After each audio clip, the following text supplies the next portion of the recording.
Mi nombre es Jorge Marín y en 1982, con el grado de capitán de corbeta, era comandante de este buque, la Avis Irigoyen. Mi apellido y nombre es Castro Nolasco, mi jerarquía cabo principal buzo. Mi nombre es Julio Ernesto Chirino. En el año 82 fui trasladado a esta unidad con el cargo de cabo primero Armas. Soy el cabo principal Tufano Jorge, de comunicaciones del buque Ara General Irigoyen. Chacón Armando, mi nombre. Para esa época, trabajaba como electricidad en el buque, en reparaciones eléctricas y guardia de tablero. Soy Carlos Hugo Rollero, soy ex integrante del Aviso Ara Comandante General Irigoyen del año 1982, el año del conflicto del Atlántico Sur.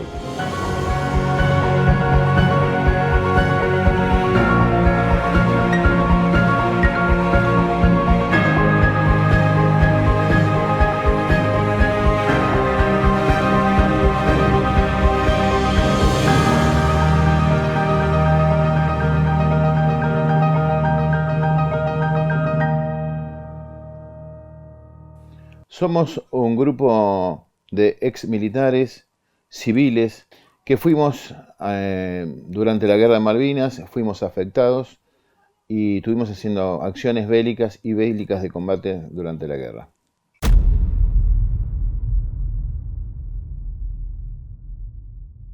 El buque se incorporó a la Armada el 9 de julio de 1961 y yo, siendo teniente de corbeta, en 1967 vine de pase al buque como jefe de navegación y comunicaciones. Los americanos, cuando cedieron el buque, lo entregaron con todo.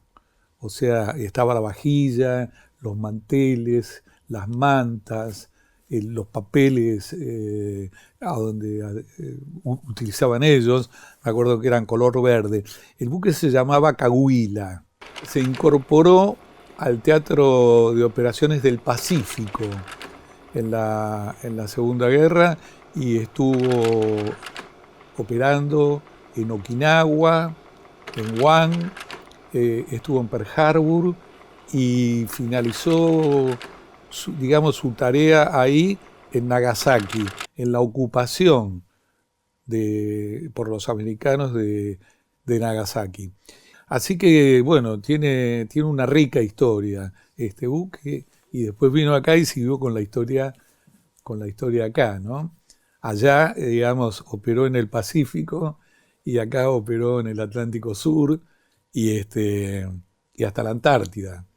A fines de febrero nos destinan a la isla de los Estados y nos encontramos en Bahía San Juan. Ahí pasa una cantidad de gente de buzos tácticos, buzos de combate. Ellos llevaban combustible,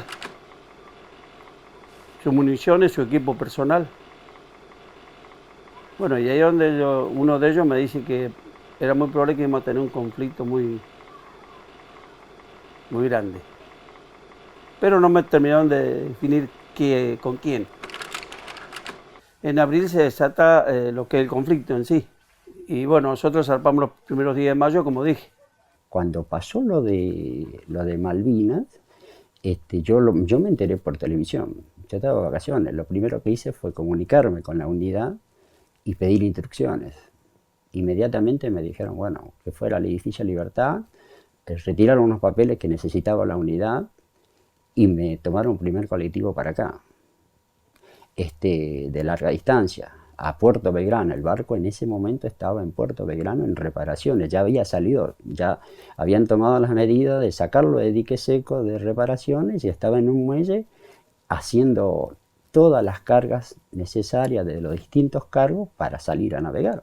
Cada uno en su cargo, así que imagínense en el movimiento de gente que había en la cubierta y en la planchada, subía y bajaba gente de las distintas especialidades, de los talleres. Así que estábamos todos, cada uno en su función.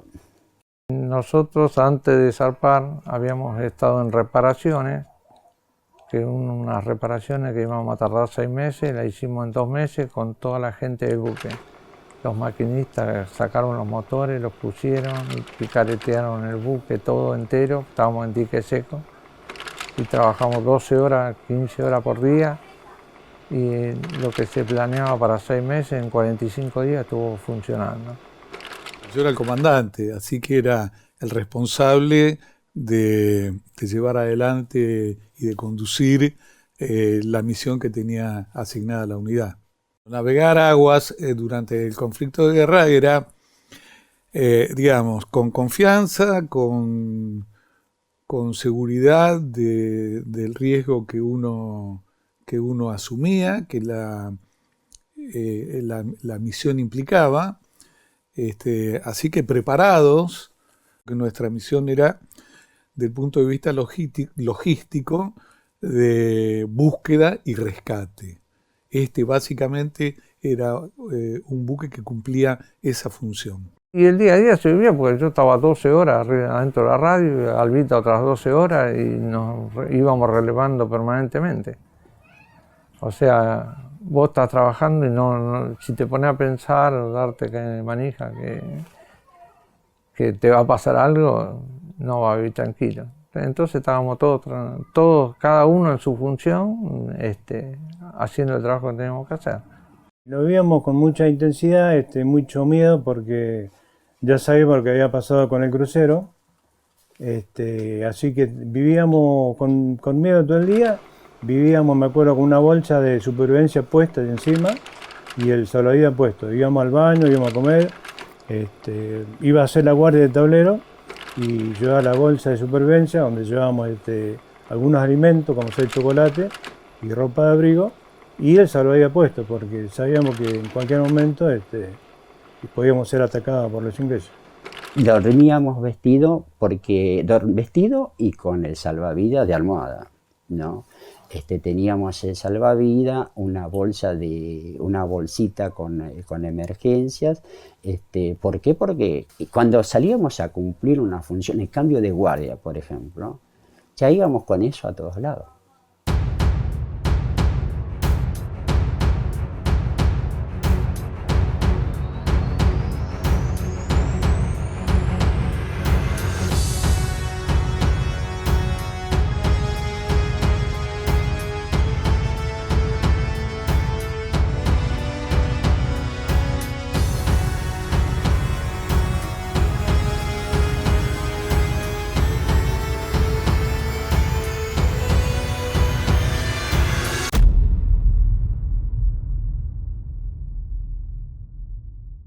Mi función como responsable del cargo de armamento era que permanentemente estar verificando que esté todo normal, que esté todo bien. ¿Por qué? Porque el agua de mar cubre hasta el puente de comando, sus movimientos, sus olas. Entonces a mí, por ejemplo, en un momento se me cortó una trinca de un cañón y golpeaba contra una de las patas de la grúa de popa. Y como es la desesperación, yo sin avisar al puente de comando salí por cubierta, porque se navegaba a oscura para no ser detectado, en sigilosa que se le llama para nosotros los navales, a solucionar el problema de trinca.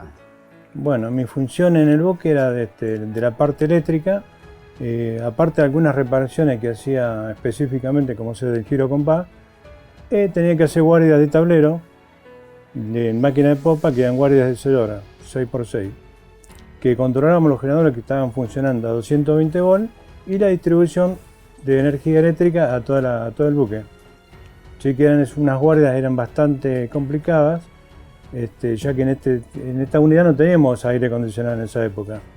Teníamos que estar las 6 horas ahí entre medio del ruido de los motores, que era infernal, y los gases que teníamos que soportar, que era bastante complicado.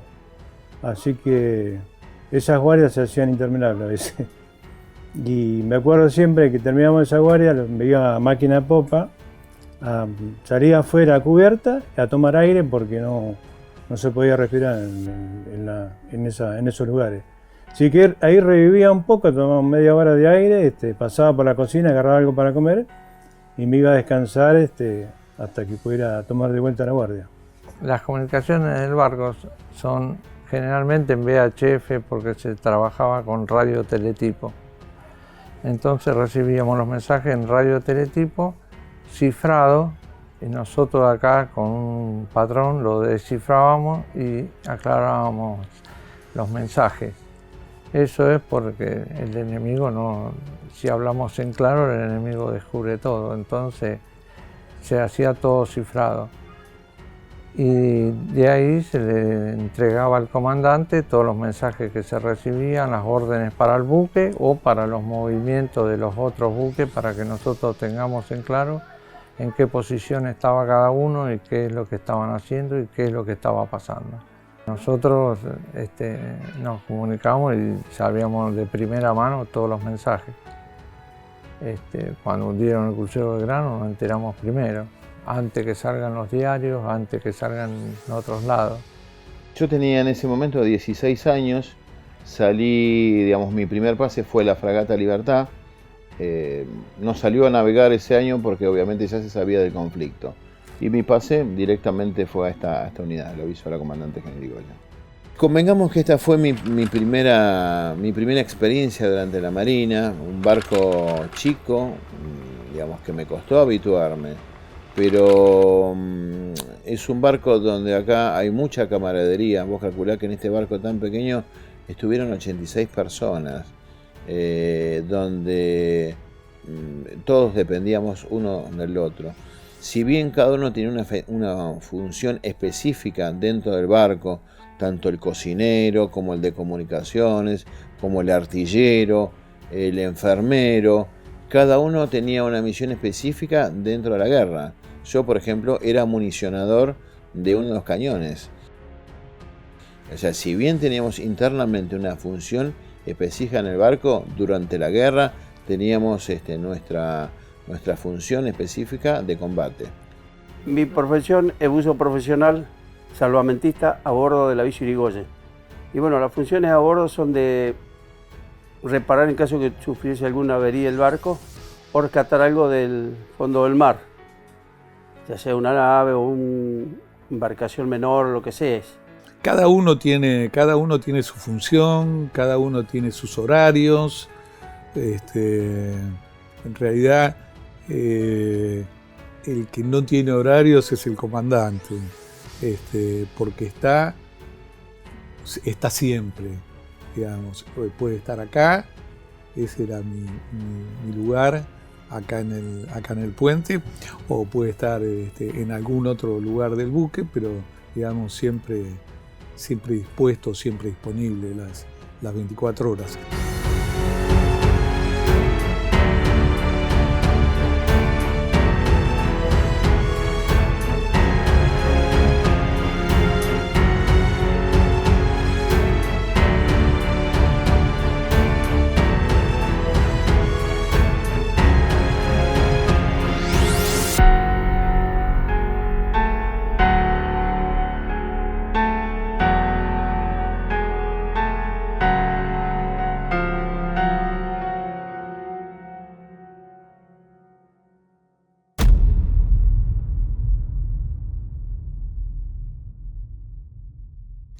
En un traslado del helicóptero del Hércules a su base en Espora, se precipitó al mar a unas 30 millas de la costa, y nosotros, que estábamos terminando las reparaciones, zarpamos para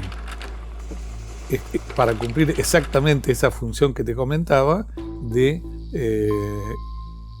ubicar el helicóptero y reflotarlo y traerlo a puerto, a su base. Esta tarea era una tarea complicada, porque el helicóptero tenía una configuración de armamento antisubmarino.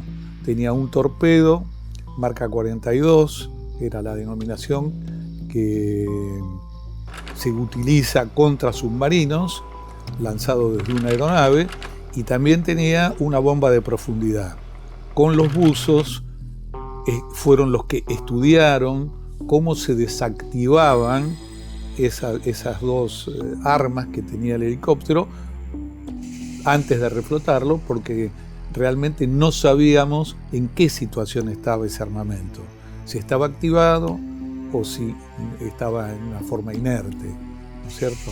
Realmente las bombas se activan por presión.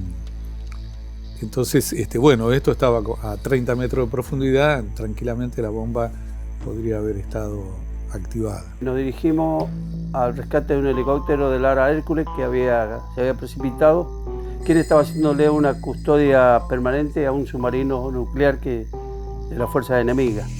En la zona donde nosotros recuperamos el helicóptero era la zona que se denominó TOAS, o sea, Teatro de Operaciones del Atlántico Sur.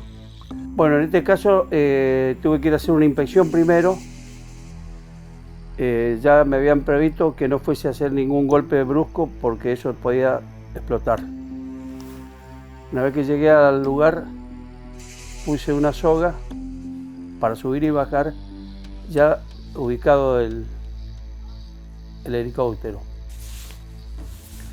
Pensaba mucho, que no me podía equivocar.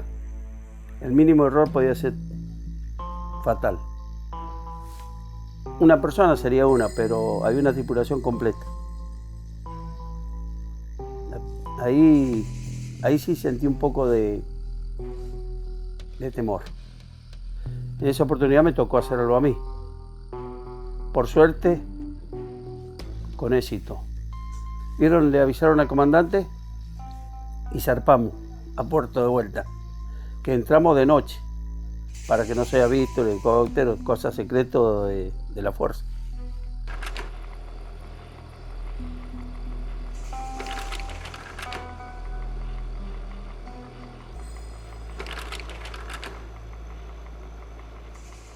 Fines de mayo zarpamos finalmente para Puerto Deseado, para reemplazar al aviso Somellera. Como había tenido la avería el Sobral, había que ir a cubrir ese puesto. Si bien estaba un barco allá cubriendo, que era el Somellera avisa que no puede continuar porque tiene problemas de máquina. Y ahí fuimos destinados nosotros. De hecho, cuando llegamos a Puerto Deseado, nos pasan todo el equipaje de antena, radio, para hacer de baliza, radio baliza con los aviones. Estuvimos esa noche y al otro día de la mañana zarpamos, mar afuera. Y bueno, y ahí estuvimos hasta que el final de la guerra, en esa zona. Tuvimos, no recuerdo bien el día, sí sé que fue de noche, tuvimos un aviso de ataque por un helicóptero enemigo que nos sobrevoló, que yo le decía al que estaba de jefe de pieza, que recibía las órdenes, que si le tiraba, porque yo lo tenía en la mira, lo tenía cerquita, y de acá del puente decían que no había orden de tirar. Este barco son unos cañones Bofors, ¿no? Navegamos con munición lista a disparar. Tienen el cañón de proa, es un cañón doble, es decir, para que se entienda, es un cañón que tiene dos cañones, ¿no? Tiene 8 proyectiles listos, puestos. Solamente la gente tiene que ir, el apuntador de dirección y el apuntador de elevación, más el resto de la gente, y solamente sentarse, apretar el pedal, apuntar, y cuando reciba la orden, disparar. Acá en los extremos, se le llama alerón, que está acá en el puente de comando de un lado y del otro, teníamos, que inclusive todavía están las bases, teníamos 2 ametralladoras, una de un lado, de una banda y de la otra, de calibre 20 milímetros, que también estaban provistas ya con munición. Entonces, había que cubrir. Estas ametralladoras estaban muy preparadas para una defensa antiaérea. Los cañones también, pero estas se usaban mucho para una defensa de helicóptero, para una defensa. Es decir, que estaba muy disponible inclusive para que el comandante o para cualquiera de acá, si no llegaba a tiempo el operador de ahí, saliera y apuntara y Sinceramente, estaba como eufórico. Estaba muy... No estaba nervioso, sino con mucha deseo de tirar. Estaba muy con una predisposición entera, así como dice el buceo, sin medir las consecuencias, así estaba. Y estuvimos navegando hasta que finalizó la guerra. De hecho, creo que estuvimos como una semana afuera nosotros, que no tuvimos comunicación con la base ni con nadie. Como a nosotros nos habían hecho apagar todos los equipos de comunicación para no ser detectados, finalizó la guerra y nosotros no sabíamos. Después nos enteramos por un compañero nuestro que estaba escuchando una radio portátil, que había finalizado la guerra y hacía una semana. Y nosotros estábamos navegando. Cosas que pasan.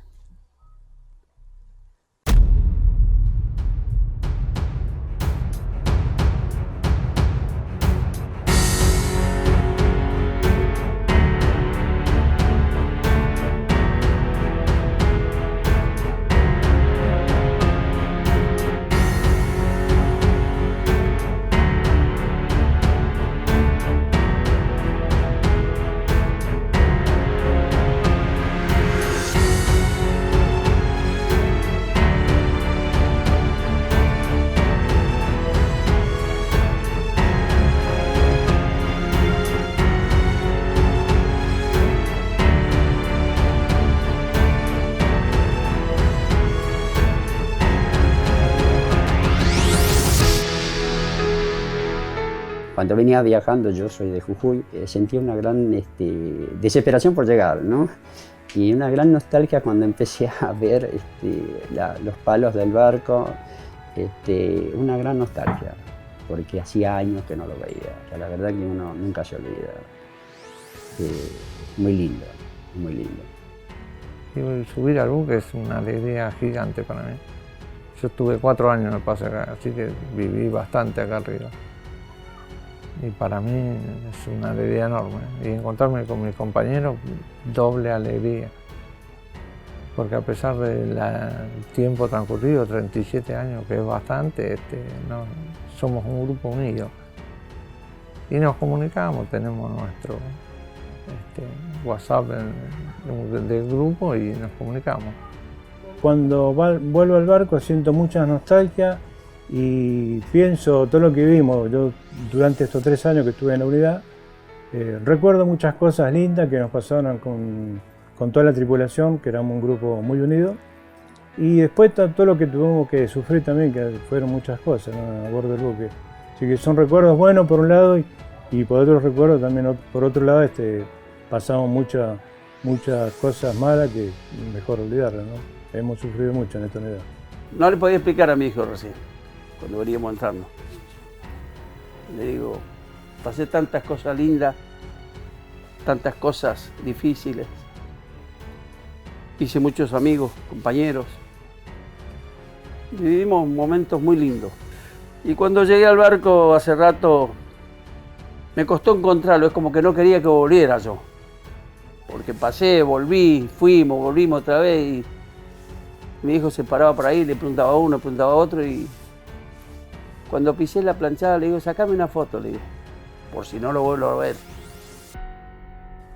Y fue un momento, ya me encontré con los compañeros, los abrazamos y acá estoy.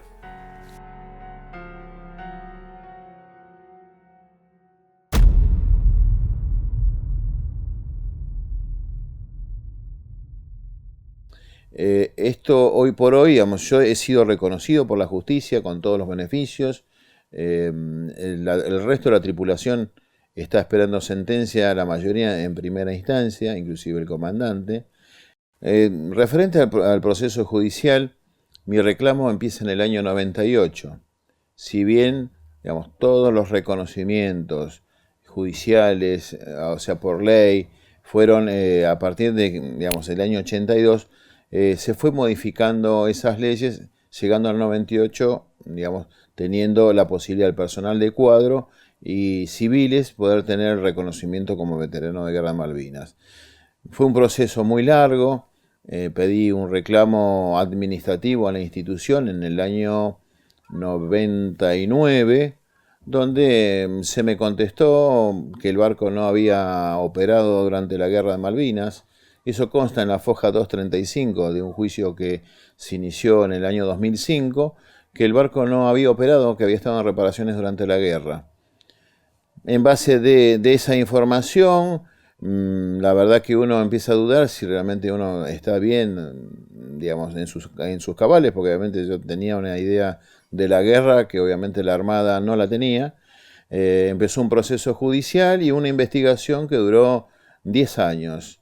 Se fue recopilando información, datos, fotos, los relatos, los diferentes, tanto oficiales, suboficiales como conscriptos, llegando a, digamos, al desencadenante de que obviamente el barco estuvo durante la guerra, y tomé la determinación de iniciar un proceso judicial que, bueno, ya como te conté, duró prácticamente 10 años. 5 jueces dictaminaron de que tanto yo como la unidad estuvo en la guerra de Malvinas. En segunda instancia quedó, digamos, firme que el reconocimiento como veterano de guerra. A mí me hubiese gustado, en un acto como corresponde, como se hizo, haber recibido la condecoración puesta y dada por el comandante como corresponde. Y bueno, no así judicialmente, porque es como que quedas como un poco medio híbrido, y ante la vista de otros sos como un reconocido por la justicia y no por la Armada. Si bien el que te habla sentó una jurisprudencia importante que fue ganada en segunda instancia, digamos que estratégicamente no llegó a la Corte, digamos que fue, digamos, un fallo administrativo. La Armada no apeló la segunda instancia para pasar la Corte, y esa estrategia significa que, bueno, al no llegar a la Corte, todos los próximos tripulantes que podían iniciar una demanda no tenían fallo de la Corte, sino de un fallo simple, ¿no? Entonces, hoy por hoy, todos, gracias a mi jurisprudencia, inclusive el comandante del barco, está haciendo juicio al Estado para su reconocimiento.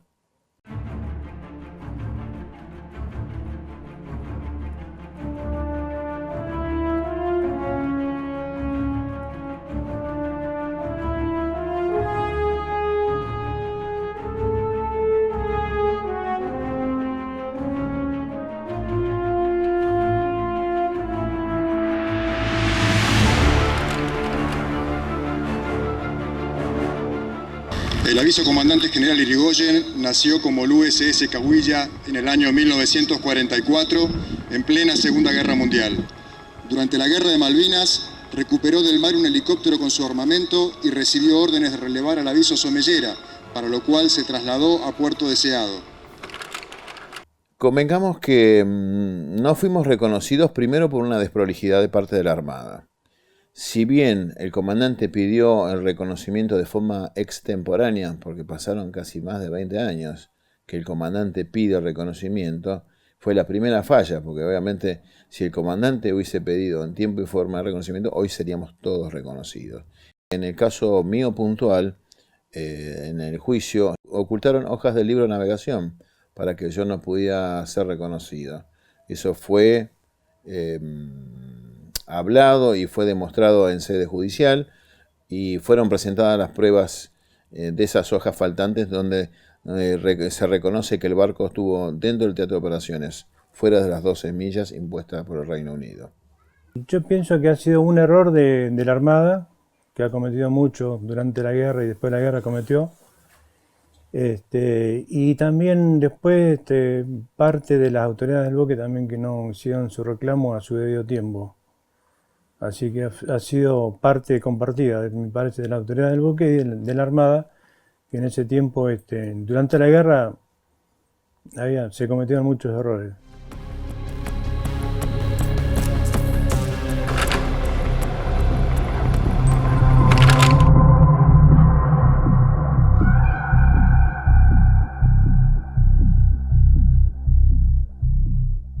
lo dicen hasta los medios extranjeros, que está comprobado.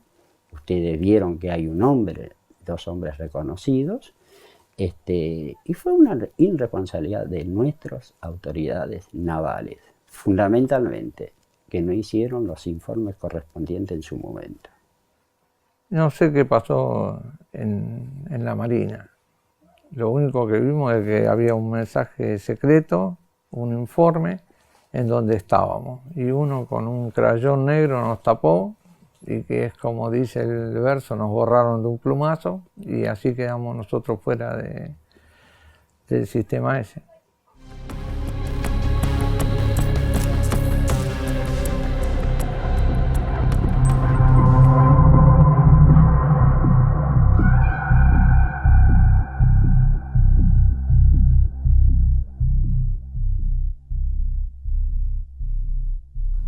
Pero nosotros cumplimos todos los requisitos para ser veteranos. Estuvimos adentro del área de exclusión porque el helicóptero lo rescatamos a 30, 40 millas y eran 12 millas.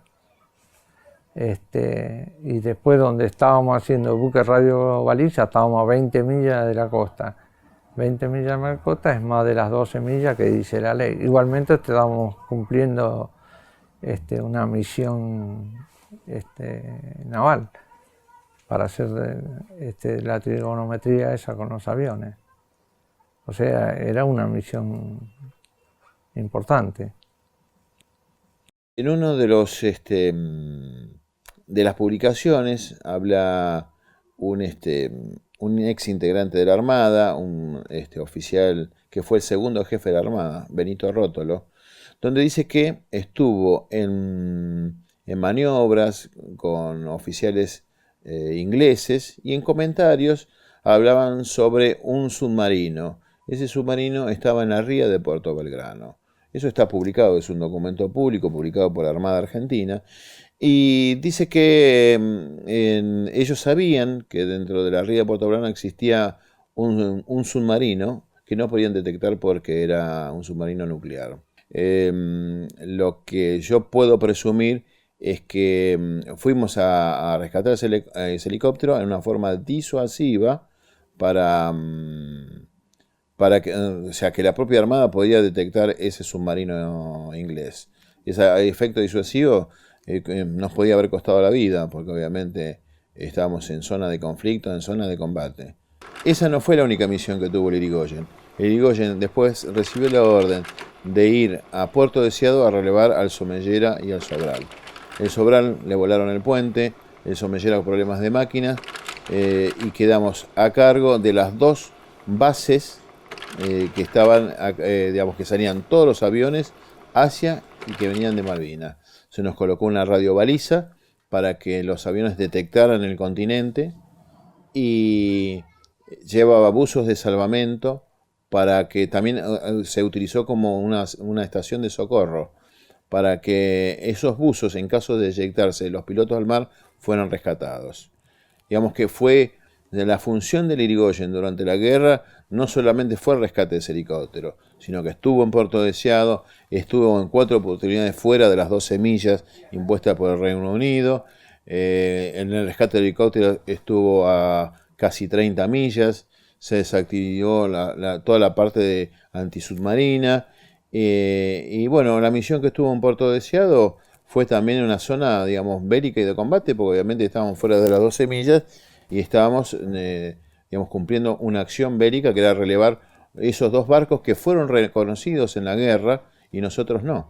Fue reconocido el jefe, las 2 unidades, y a nosotros no nos reconocieron y cubrimos la misma misión en el mismo lugar y durante la guerra de Malvinas.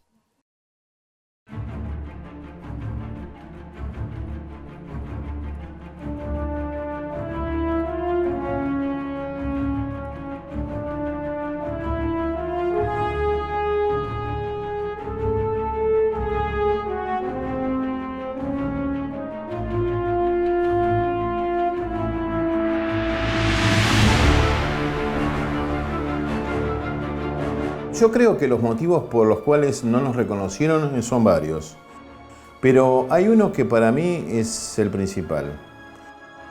37 años atrás existió una interna muy fuerte en la Armada Argentina que no salió a la luz. En abril del año 1982, el comandante jefe de las Fuerzas Aeronavales Australes, con base en Ushuaia, contraalmirante Horacio Zarategui, consideró que como la acción se daría en su región, él debería ser el comandante de las operaciones de combate sin ningún tipo de obstrucción. Pero la Marina de Guerra designó como comandante del Teatro de Operaciones al vicealmirante Juan José Lombardo. El comandante del área naval austral no solo protestó, sino que en agosto de 1982 se sublevó en contra de la Armada Argentina. Parte del reclamo fue por no haber sido elegido como el comandante de las fuerzas navales en las operaciones militares. Por ello la superioridad decidió relevarlo de su cargo, detenerlo y además como represalia a tal acción decidieron borrar de todos los archivos oficiales de la Guerra de Malvinas la participación de cualquier efectivo o unidad perteneciente al área naval austral. Y entre ellos el Ara Irigoyen, por presumir ser integrante del movimiento sublevado. Todas estas acciones que van en contra de la búsqueda a la identidad no hizo más que sentenciar de por vida y al olvido a toda la tripulación de la VIR. Una manipulación de la historia a gusto por tan solo miserias personales. Y no fuimos reconocidos, fuimos discriminados en ese reconocimiento.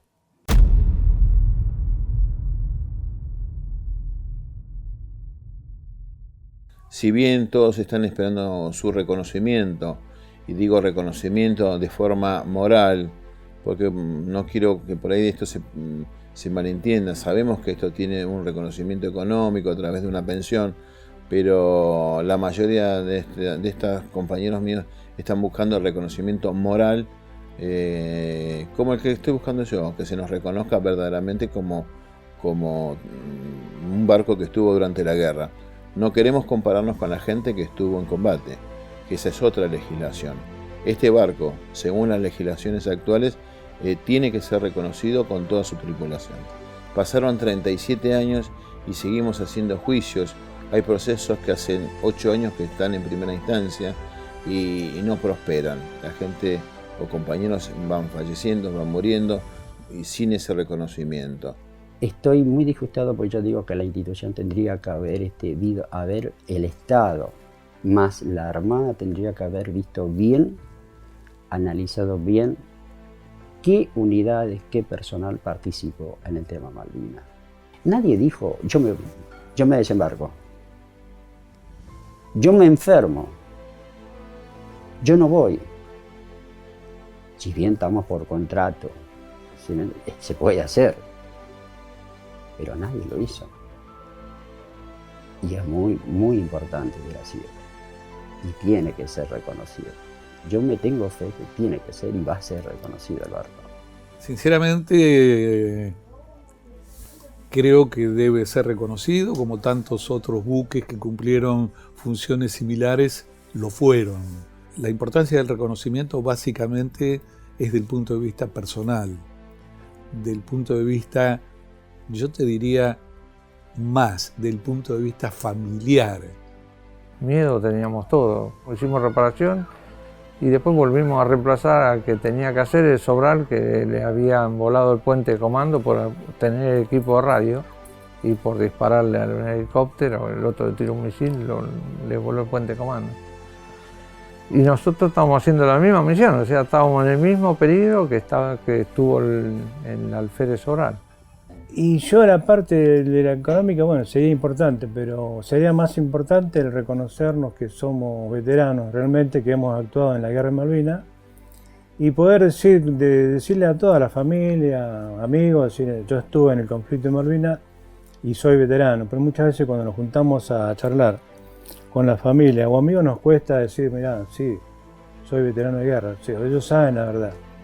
Pero cuesta explicarle a la familia, a los nietos, a los hijos, decirles, sí, estuvimos en el conflicto, estuvimos en medio de la guerra, hemos hecho muchas acciones bélicas con esta unidad, con este buque, pero no me cierra el ciclo de decirle, bueno, soy un veterano de guerra. Siento mucha bronca y mucha injusticia de no poder decir esa verdad, principalmente a mi familia y a mis amigos. Muchas veces no soy de hablar mucho de este tema, discúlpenme, con mi familia. Cuando me preguntan, le digo, no me hagan preguntas.